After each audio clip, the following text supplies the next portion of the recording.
Okay.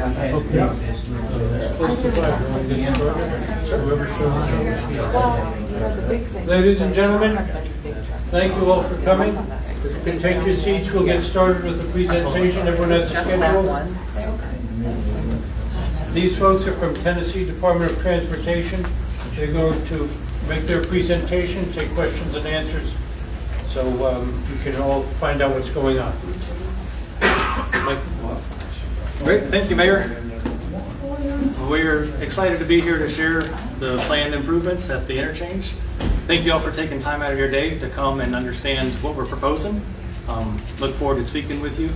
I'm going to share some information, just some background on the project, a little bit of history, how we got to where we are, and then go into what we're recommending, and then leave plenty of time. I probably only have about 10 minutes maybe of talking. And we've got exhibits around. We've got a couple of folks, the engineers that are designing, are here to answer questions.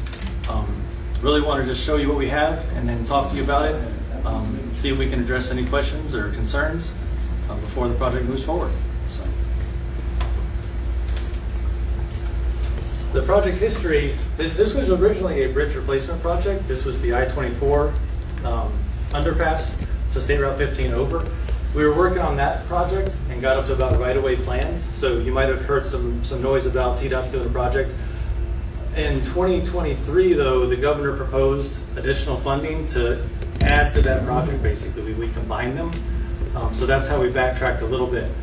We got a team together to look at the safety, the operations, the community, and say what would really be the right fit for this interchange looking towards the future. It does, of course, include the Mountain Goat Trail. There's a section under construction now. You'll see all the barriers out there. This will pick up where that one stops at Indigo Lane and carry it east over the bridges to US 41. So we've developed the recommendations for that, and that's what we're here to show you today. The schedule for the project is that design is currently underway. We'll continue that. We expect that any right-of-way that is required for connections, it ties down, gets a little tight on the west end of the project specifically through the interchange. We might just need a little bit. That'll begin in the summer of 2024, and then we will be ready to go to construction in the fall of 2025.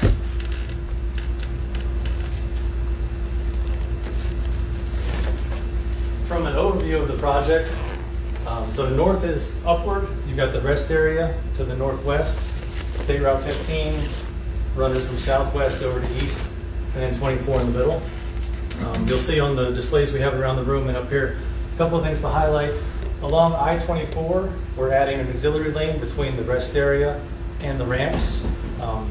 We understood that as people came out of the rest area, sometimes trucks were real slow coming out or up the mountain, and it was difficult to move over. So there'll be a third lane that connects all the way to the interchange, giving you more time to match the speeds.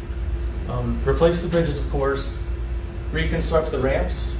The concrete pavement is aged in some spots, and we're also improving the geometry there. And then the big change that probably most of you have seen looking at displays is the roundabouts where the ramps tie in to State Route 15. We've got some good information to share with you on why that is the recommendation. So there were a couple of areas of interest that we focused on with the project. The first being, as I mentioned, coming eastbound on I-24, people leaving the rest area that needed to merge in. There's a concentration of crashes there, about 20. Where folks just couldn't get over or sideswipe or loss of control. So that's what the addition of the auxiliary lane is, to address that. Another area that we looked at was the I-24 eastbound exit ramp. We didn't have as many reported crashes, but we'd heard from our operations folks that right through here, it doesn't display quite as well. The screen's a little squished. As you enter that ramp, the radius tightens a little bit and then flattens out. So people hit that tightening thinking it's constant, and they kind of just slide off, especially in wet weather. So that's one of the improvements, is to address that. Another area we looked at was the westbound ramps. This is a partial clover leaf, so the on-ramp and the off-ramp are both on the same side. And we know right through this area we have all the traffic coming off of I-24. We've also got Wren's Nest coming in. So pretty good concentration of crashes in this area. And when you look at all the movements that have to occur, these are the traffic counts So we've got sort of all zigzags, and it's a 5-lane with a wide median, double turn lane. So we realized there's a lot going on between our ramps and Wren's Nest. So we wanted to look at a way that we could control both of those movements and improve the safety, reduce the crashes in that location as well. The last one was the State Route 15 typical section itself. So looking at the volumes, we're right about 10,000 vehicles a day currently, and that's projected to increase by about 40% over the next 25-year period that we're looking at. So we wanted to make sure that our design handled any increase in volume that was there. With that increase, though, we realized the volume is still low enough. It doesn't really warrant a 5-lane section. So much like out in front of City Hall through the curve, a couple of years ago, the road was restriped from a 5 to a 3 with wider shoulders and the bike lanes. We want to carry that typical section through the interchange as well. And that'll make it a 3-lane section consistently coming up from the southwest through the interchange and into town. So we don't flare out to 5 lanes. People might speed up because they have a chance to pass and then neck right back down. So it'll be a consistent 3-lane section the whole way through.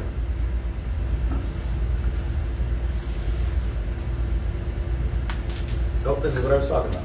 So we take the 5-lane on the left, we'll have wider shoulders. It'll really match the typical section that you have through the rest of the city. And then on the right just shows how that works out, the buffer. So we have about a 6-foot shoulder. We wanted to keep that because we realized there are mail access, delivery trucks. There might be people that still need to stop within the roadway, so we give them the 6-foot shoulder. There's still room to pass, even with the 3-lane.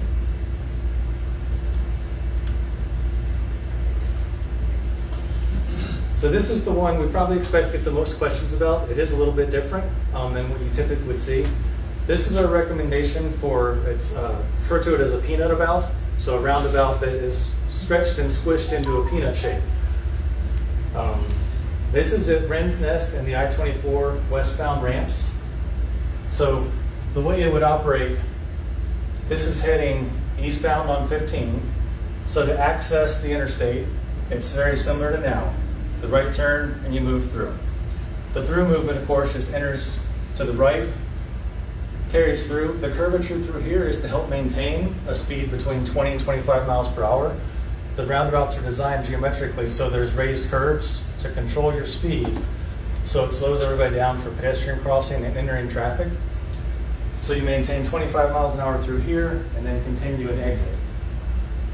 Say for instance, Wren's Nest that wanted to come to City Hall, they'd be approaching from the top of the screen, they come in, entering to the right, there's their left turn, and then continuing through the roundabout. So the major benefit of this is simplifying the driver decision making. And I've got a slide that'll go into that in a minute, but on the eastbound ramps, there's a similar setup. This is a more traditional roundabout, but it's just one leg for each approach.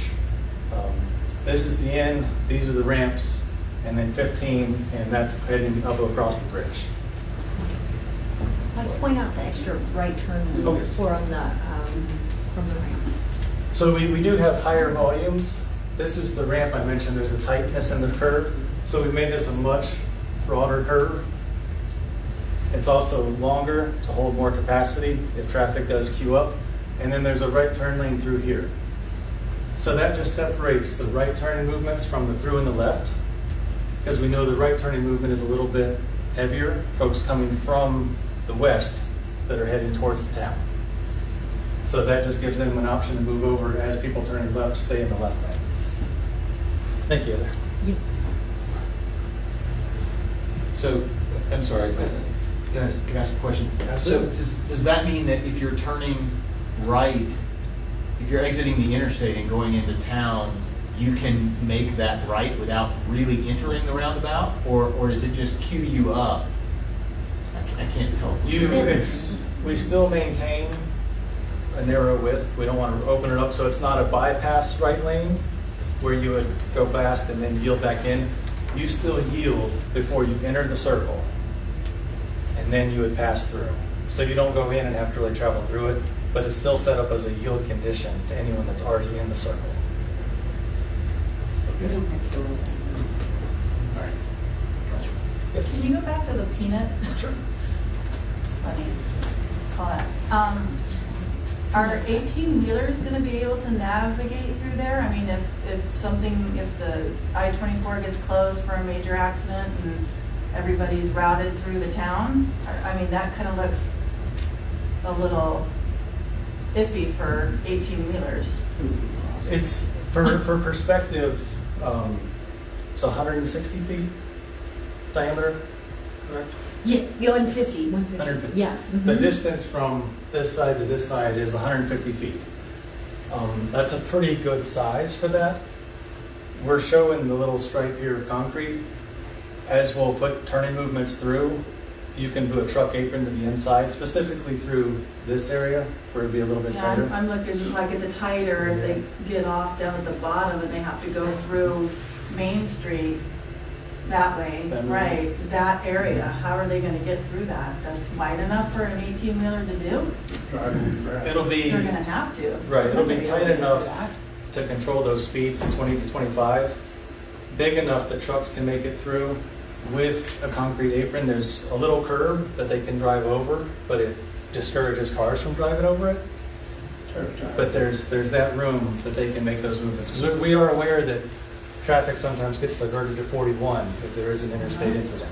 Yes, we do want to account for that. And so that's gonna hold up to multiple 18-wheelers going over that, Yes. like one right after the other?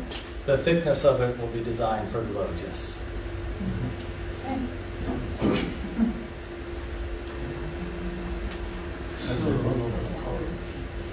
Question back Yes. to the payment. Cars leaving the McDonald's, the BP McDonald's station, wanting to turn left. Are they gonna have to go to the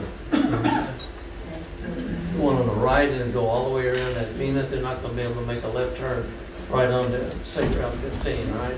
Correct.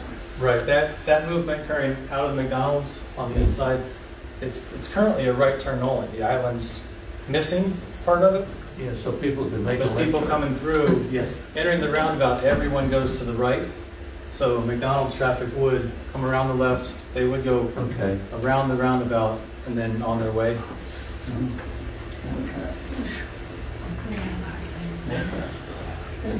So we wanted to share the logic behind the roundabouts. Why do we think that these are the best solution? The efficiency is there because it's a yielding entry. So unless there is someone in the roundabout already that you would yield to entering, it's a free flow condition. You slow to 20 to 25 miles per hour so you can make the decision, is it clear or not, giving yourself enough time to stop if there is someone in that you should yield to. But otherwise it's free flow. So coming off the ramps on the stop sign now, it's no longer stop controlled, it's yield and free flow if it's clear. So for a lot of the day when there is not conflicting traffic, you'll move through smoother. Traffic signals were not warranted.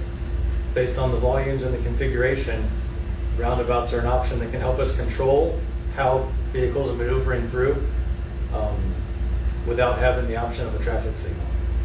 And then it does accommodate trucks. I know we've got a bigger print here, and that was to sort of walk through how movements would occur. It's a bit deceiving because we put that tractor trailer up there.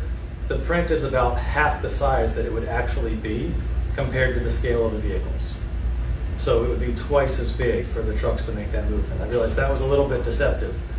That's more to show where the movements come and go, not necessarily the comparison in size. From a safety point of view, the FHWA research is that there's a 90% reduction in fatalities, 76% reduction in injuries. A primary driver of that is the reduction in speed. If everyone entering slows to the 20 to 25 miles per hour, then if there is a collision, it's not as severe. It's also the angle of the crashes.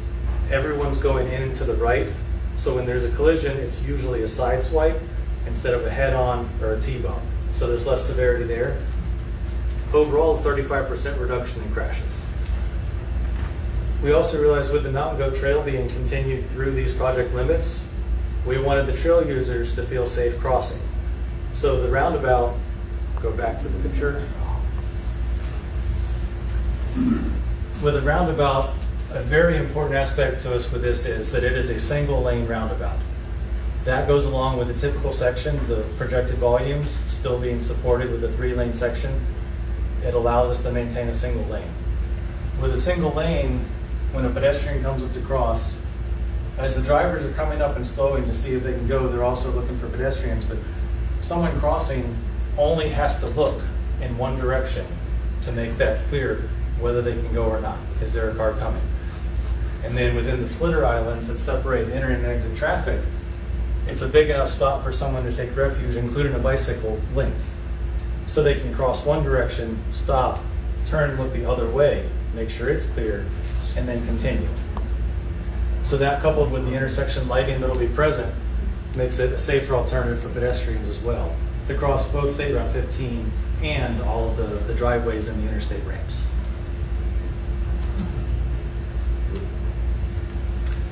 The other notable option is that it deters wrong-way driving. By nature of the splitter islands and all of the right ends and the right exits, it makes it much more difficult to go the wrong way on the interchange ramps.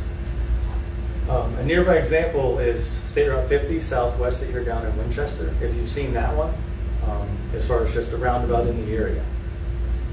So it's not entirely new. We know the peanut is a bit new, but the concept of roundabouts has been done, and TDOT's got several others that have been installed as well. As far as safety, we talked about the entering and the exit, the traffic and the conflict points.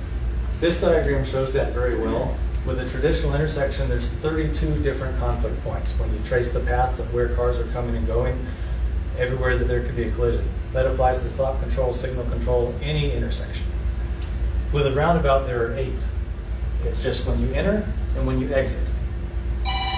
So if you keep in mind for Brent's Nest, for example, take a 32 here and then put it right next to it with another 32, because there's the multiple intersections, everything going on at once. Same thing with the roundabout. Instead of 8 at Wren's Nest, if you wanted to just go and do a few donuts in it, you would have 10 conflict points instead of the 8 because of the way the driveways are. So whether you're making a left and going all the way through or even a U-turn, the chances of a conflict are greatly reduced, and they occur at lower speeds.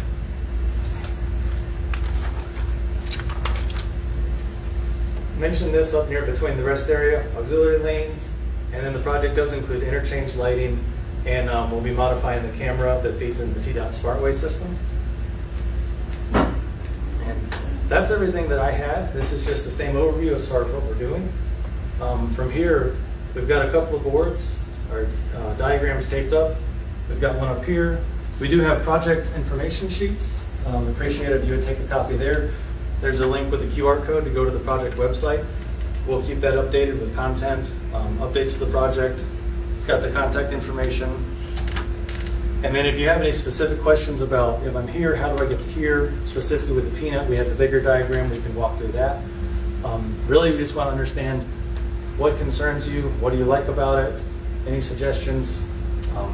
The folks that are here to help with that, Heather Dean is with Benesh. She is the designer. Kenneth Perkins in the back is also with Benesh. And then we've got a couple more TDOT folks hanging out way back in the corner. But we're all here to listen and hear what your concerns are about the whole interchange area, any aspect of it. So either questions for the group, or we can just talk one-on-one, whatever you would like. I thought that they had talked at one time about doing red lights instead of turnabout. So what was the problem with the red lights? Landon, do you just want to share the TDOT policy as it relates to red lights? Certainly. I'm Landon Castleberry. I'm the traffic engineer out of Chattanooga.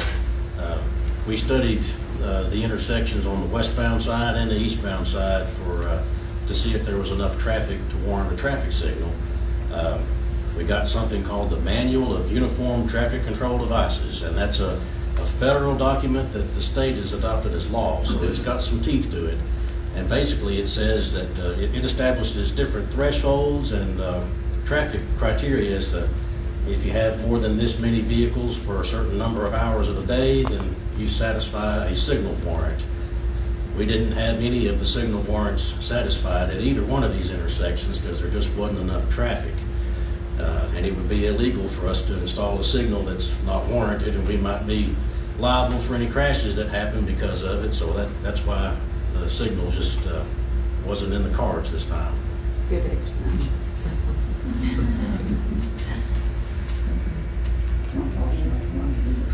I was a little late, so was there a projection of how long this was going to take? Oh, okay, yes. I'm So, sorry, I missed it. for construction, the project has been budgeted, so it's going to move all the way through design, right-of-way, and construction. The schedule is for the plans to continue development. It's in design right now in our environmental clearances. We anticipate going to right-of-way in the summer of 2024 and construction in the fall of 2025. And how long is it projected for the construction time? Oh, for Or how long is construction? it gonna take? Oh, okay. That's a pretty good answer. We haven't developed a detailed schedule, but knowing replacing the bridge, shifting things around, shifting I-24 around, and then the roundabouts themselves, how they fall within the current ramps, there'll be some, it won't be the fastest work because how maintaining traffic and shifting them around while we build it. But 2 to 3 years seems reasonable. Do you have one projected to start before the other? Oh, for the roundabouts Yeah, and the phasing? We have not worked out phasing yet. I mean, we're looking at it from a high level that yes, there are places to put traffic while we build it, but Yeah. no, we haven't gotten to that detail yet. Do you have a date or a time frame about the bridges being replaced? When does that start? It's all one project now, Is it? so it Okay. would go together with the fall of 2025. I got you, okay. Yeah, there's good opportunities for the contract to be working in different areas and how they phase it. I want to take a picture of that. That right up there so that I can refer to that when my husband asks me about it. I think one of the priorities that the community is faced with in the area in which we live is fog.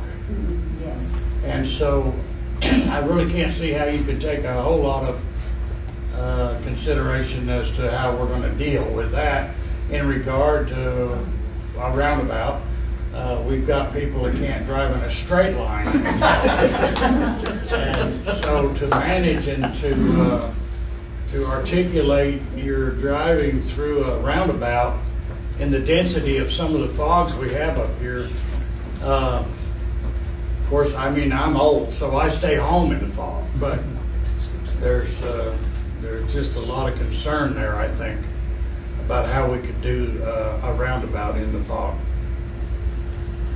I do appreciate the fog. I've driven through here with fog, not nearly as bad as I've heard it can be. That's bad. Right. So that's, What is the lighting gonna be? Yeah, will it have reflectors and all that?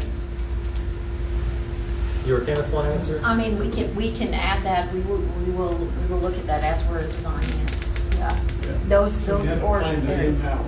What was that? You haven't planned that in yet? Not yet. No. This is our concept level, Yeah. and those will come with our detailed design.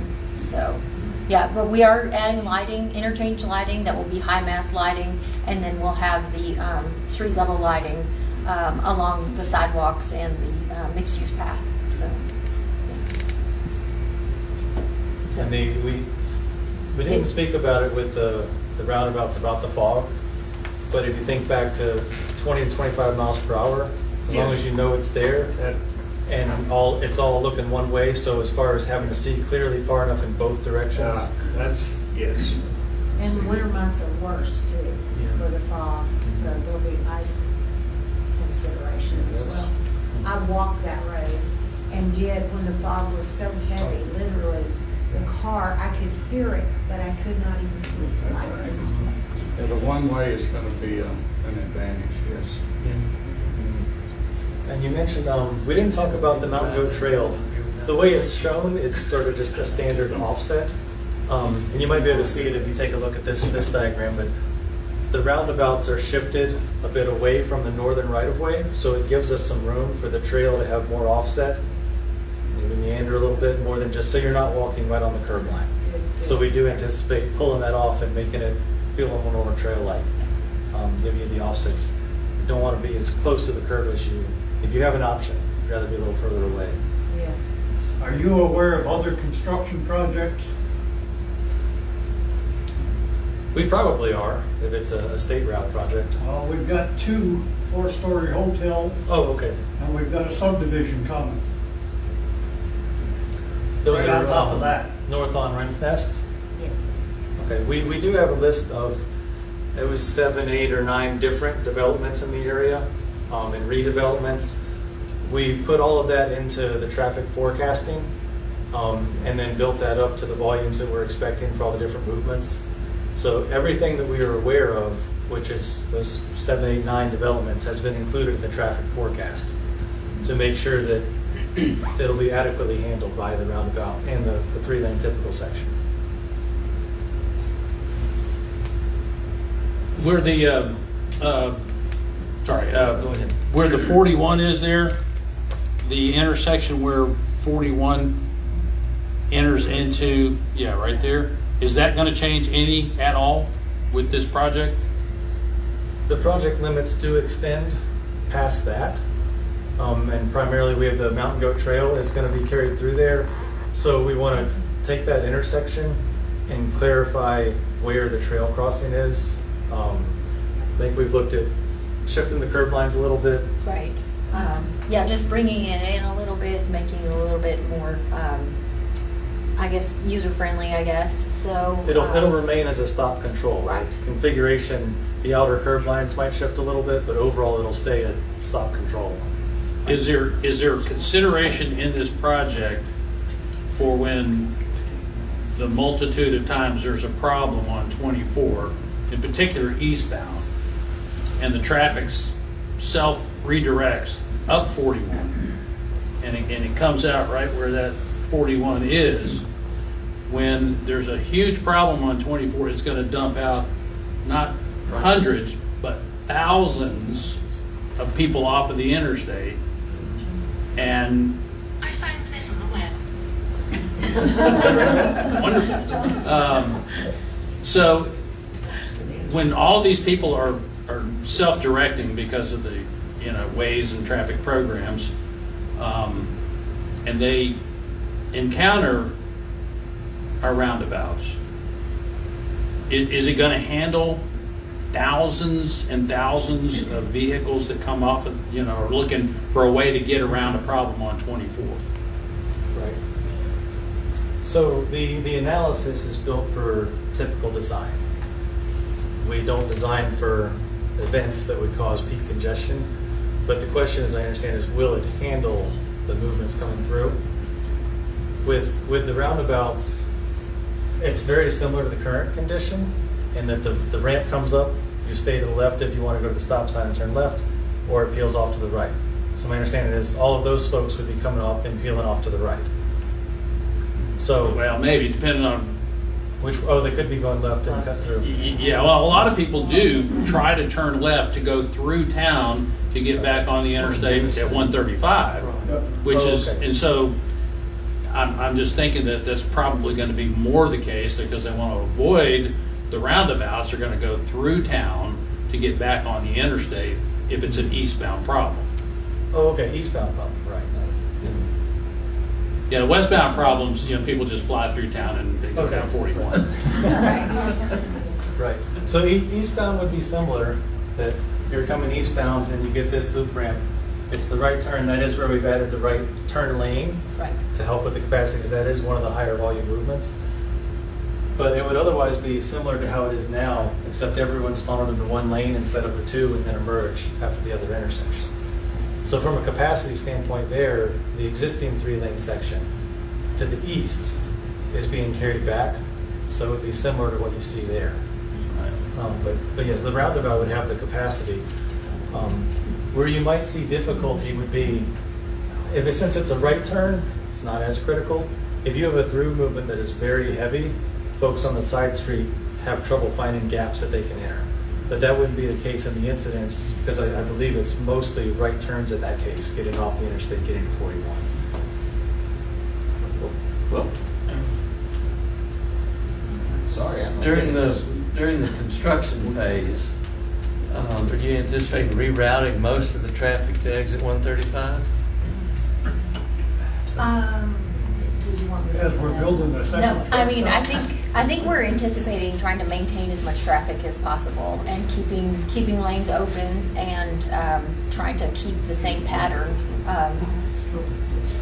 I think our initial thought is to try and get all the traffic to the North Bridge and keep 2 lanes open and then build as much as we can in the interchange while keeping the ramps open. So this is our initial concept, and things may change, but that's kind of how we tried to lay it out so that we could keep traffic moving on that North Bridge while we're demolishing the South Bridge and building the roundabouts. So. Can I just say that has been such a bad intersection for so long. So many people have complained about that intersection, and I know it's going to be hard to get used to, but I just want to thank you for trying to improve it, because we needed improvement. Thank you. It's just going to be tough for everybody to get used to. Right. But again, they'll get used to it.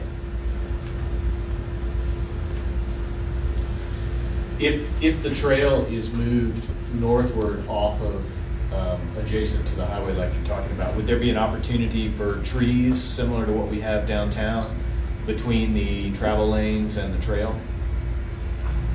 Go ahead. Is that you, Adam? Trees?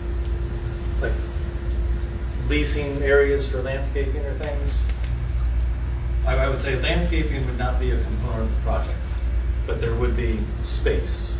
What we could do with that space, I guess we would need to discuss. Is that the question? Yeah, the question, Yeah. would that be appropriate between there? As a part of the design, as a part of the city adding stuff after the fact? No, we want you to do it. Well, that's, The city doesn't want to do it, we want you to do it. that's a I design think standpoint. you we're get more talking into a about. right-of-way issue than anything. We'll have to look at purchasing more land for the north or south you go from the project limit. So Yeah, it looks like there might be enough room anyway. Yeah. Through here, you've got almost 50 feet. Yeah. That seems what we would want to make sure is if the trail were to be out here instead, we still need areas to be clear for sight distance. So for the triangles, anything through this area, probably not, because the ramp has got to be able to see that it's clear. So we would have lines we'd strike off and say, you can't put anything here except maybe ground cover. But it could be an option for some right-of-way agreement to make use of that space for beautification. It would definitely involve some sort of agreement between the state and the city to make that thing, to make something like that happen. Okay. All of the design considerations you're talking about would be paramount in that discussion. The safety, the line of sight stuff you're talking about there. Right. Then there will be additional steps long term for how that was handled. And I realize this is just a concept, but I do hope that you take into consideration the reflectors, anything Yes. fog related that would help. I do hope you take that into consideration. Because 25 is too fast sometimes in the dense fog. Okay, right. So, like, I mean, I'm sorry, I'm talking over somebody. No. Okay, I mean, snowplow, things like snowplowable markers and reflective striping is standard for our design. So those will be implemented. If there's anything additional, any kind of delineators or things we need to put out there to address the fog issue, we can look into that as well. But things like reflective striping and snowplow, we call them snowplowable markers, the little lenses that you see that reflect the light, those are standard for us to put in. I would even consider a flashing Flashing light yellow light. as you approach, Yeah. because sometimes you can't tell what's 25 feet in front of you. You don't know if you're up that far yet. You can't see what the store is next to you that you're driving down the road. You can't see the top of your hood. Right. So you really do have to consider that when you're approaching something that's going to change the direction of the road naturally. That is part of the islands that are at the entry and exit, or splitter islands, and everything will be curved, so it's raised, and that should help with target value. I realize it's gray concrete, so in the fog, Yeah, that it might be won't work. but it at least gives us a vertical surface that people can pick up on. And then the area through the infield, I'll have this a variation, difference in color. So there's opportunities as you're approaching that you're going to see as soon as you can with the fog, something is changing in front of you. And there will be significant signage that'll be highly reflective, and if we need to consider some other stuff, we can talk about that. Reflective isn't gonna work in fogs, you need like yellow lights and stuff. Flashing. Yes. We encourage you to come up here around 7 o'clock any foggy morning and check it out. Or at night. Or at night, yeah. What's the finished surface on the infield, you just called it? Yeah. Just grass? I think, yeah, just sod and grass, yeah. Yeah. There has been talk over the years about these fog lights at the intersection, and I think that's where some of these comments are coming from. It's been a long-standing request because of traffic and the ramps and everything. So I would ask that you look at that. Who maintains the grass areas? Who maintains the grass areas? So that could be debatable. I mean, those grass areas could be concrete. I mean, again, it's just conceptual. So once we get farther into design, if you guys say you want concrete islands or that area, I mean, that's a simple change. So it doesn't necessarily have to be grass. I know. So Adam, typical maintenance is. Can you explain just the typical maintenance? Yeah, generally speaking, with mowing, we will have contracts that'll mow within our right of way. But just to be clear, they'll mow 3 to 4 times a year. So anything beyond that would have to be worked out between the state and the city again to see where that's going. Is that in your right of way? Yes. That peanut? Yes. There are some state laws that kind of dictate that. We do have some maintenance agreements with some cities to kind of do some reimbursement for some of that sort of thing. So there are some options to go further. Generally speaking, it would be 3 to 4 times a year. Thank you. What about snow and water runoff in inclement weather? Is there drainage? There will be. Or is it going to be one big puddle?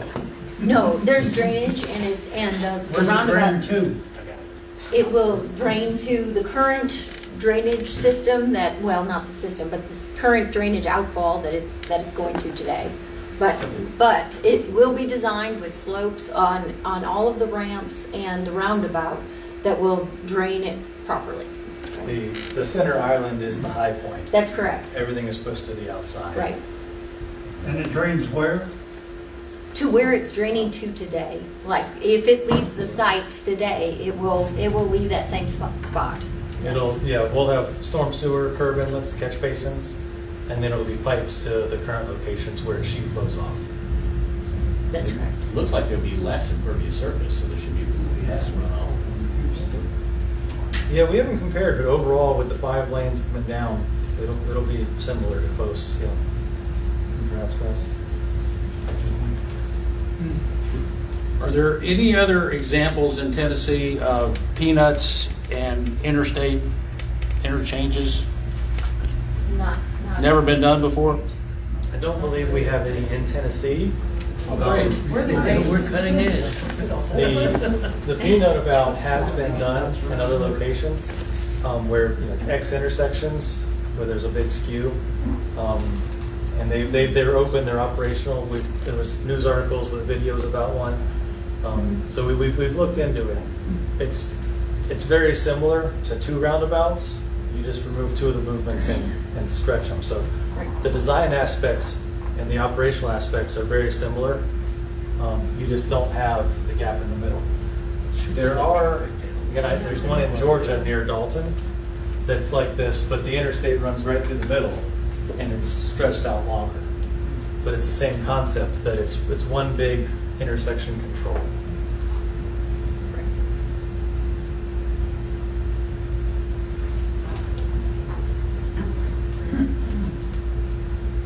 The curbing issue with trucks and people pulling trailers running over these curbs are very hard on tires. And are you going to build a sloped curb, or are you going to build a hard curb?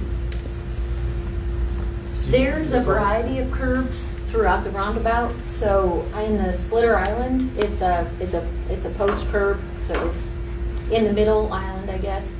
And in the middle around the roundabout, there's two different curbs. There's a sloped curb that leads to the truck apron, and then there's another curb on the back of that that's also sloped, but it's a little bit different.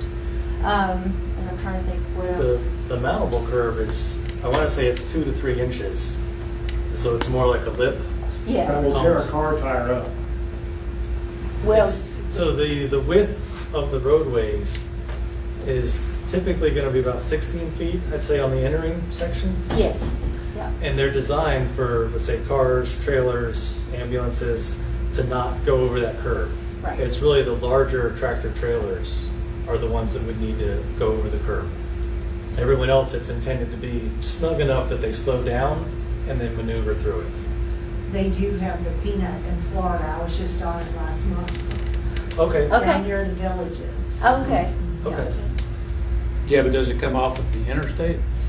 Yes, 75. Once you're going into, I think that's 441 that cuts, or 301 that cuts across there, and there is a peanut-shaped roundabout, so to speak, where two major state roads come to a four-way, and they have made a peanut out of it like that. But I will say this, the truck skirts that you're talking about and the curbing, they're not real good with that stuff. And I watched one doing this, going around.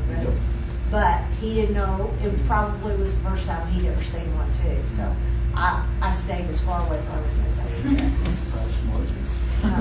Because he couldn't see me. This will be your first test. Right here. All right. Okay. This guy. Yeah.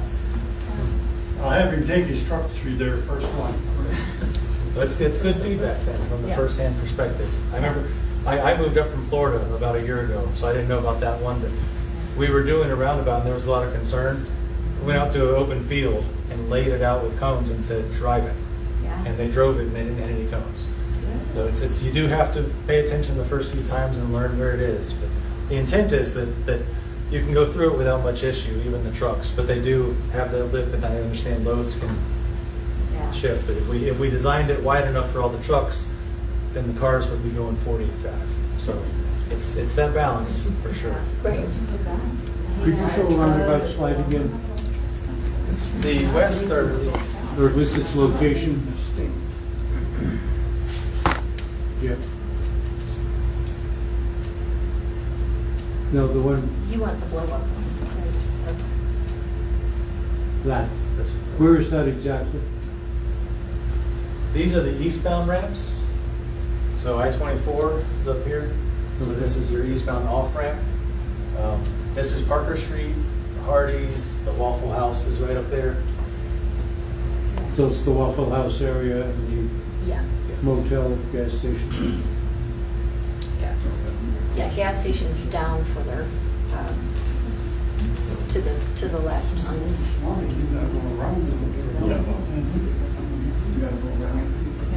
So as you come off, you'd have to go all the way around almost to get to the Swanee.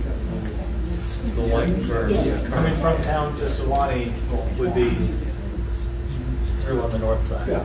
No. Is there a way with information to encourage trucks to use the I-35 exit as opposed to this exit? Because it seems to me the problem with the trucks using the roundabout is trucks coming off the exit and trying to turn left. If a truck used the I-35 exit, although they'd have to come through town, still they wouldn't have the maneuvering of going around the roundabout. So if they're coming from the west, then they'd be on this ramp. So it's still a right turn. If they were going through town back towards 135. What if they want to go to Swanee? Then it'll be the left turn. Then they would have to go So they would come through the left side. And the center island would have the apron. It's going to be a problem. It keeps the flow down.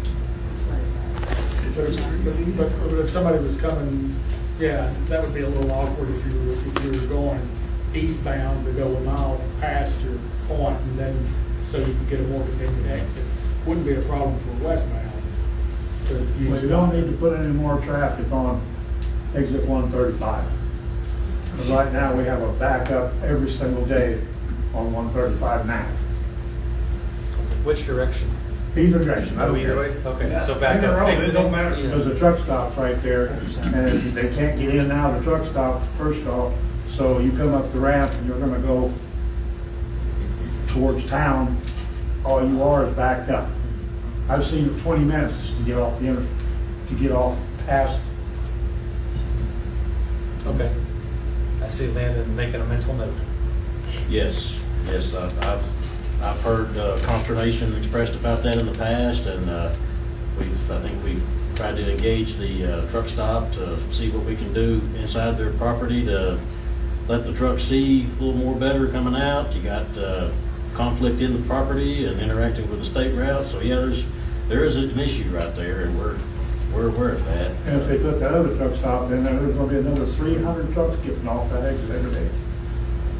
It's not a matter of if, it's a matter of when. Well, that's another issue.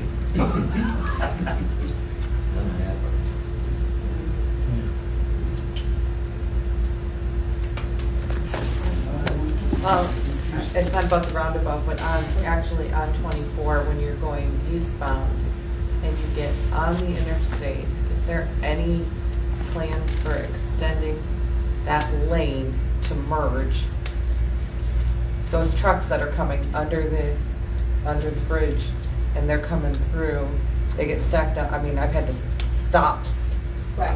you know, on that on-ramp Yeah. because you can't get over. They can't get over to the other lane to let you in. Yes, part of this project, we've extended both the on and the off ramp. Oh, so both Mhm. sides, oh, good. Above and beyond what the normal Correct. standard is. Okay. Yes. About So- 1,000 feet of yes. total merge like that. Yes, yeah, so. Doesn't it connect the two exits? Didn't we learn that when we Well- were in Chattanooga a year ago? From the rest area to the off-ramp, the eastbound off-ramp. But not from 134 to 135? Right, yes, Okay. we didn't do that, we didn't And you connect it all are the way. taking down the old railroad bridge? Yes. The old railroad bridge will be removed. Yes, that's part of this contract, yeah. Okay, what are you gonna do with the water line and the gas line? Relocated. The water line I know, because that's on the bridge. Is the gas line on the bridge or is it under? It's on. It's on, okay. Then we need to coordinate that with the phasing. Right. To make sure it's relocated before the bridge comes down. Right. Where would you think relocate?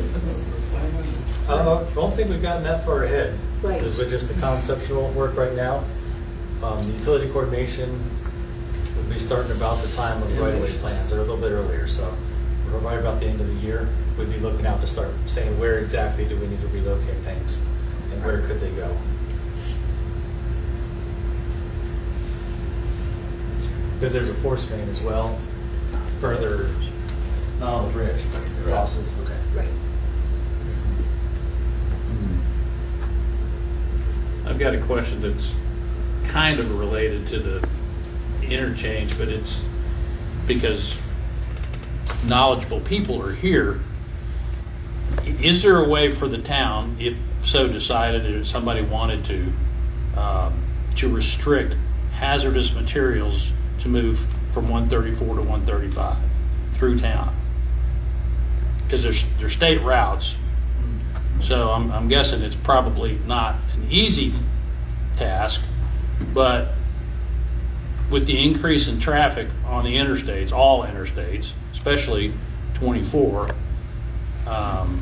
there's a lot more hazardous materials, and some of the hazardous materials are very hazardous, and this little town is very limited on resources. If there was a problem, you know, it could be disastrous. So is it possible, and what would it take, again, if, you know, the good citizens of Mont Eagle said we don't want hazardous materials running through this little stretch of road because of, you know, whatever traffic.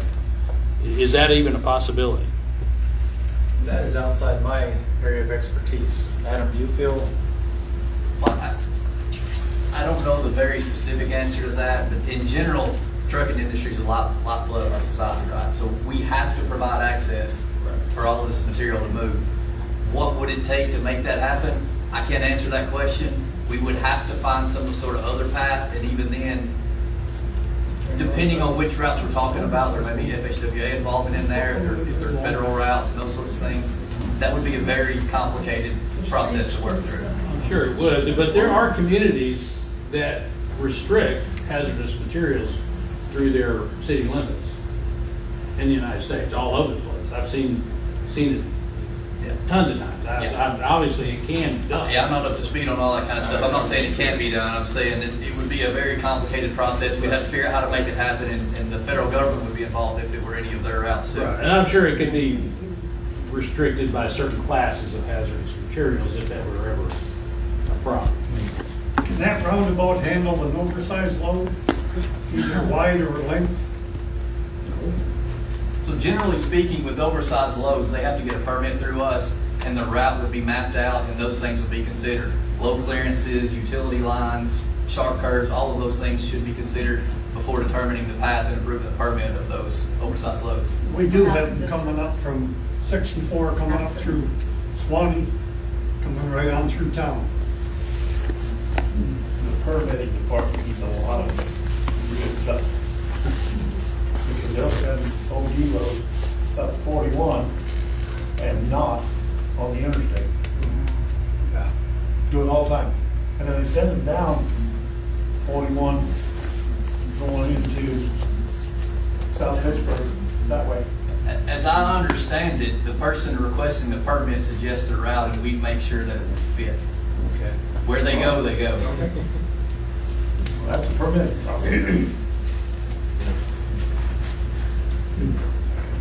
If I'm not mistaken, that's the reason a lot of it has to come this way, because the railroad bridge is lower than the overpass, right?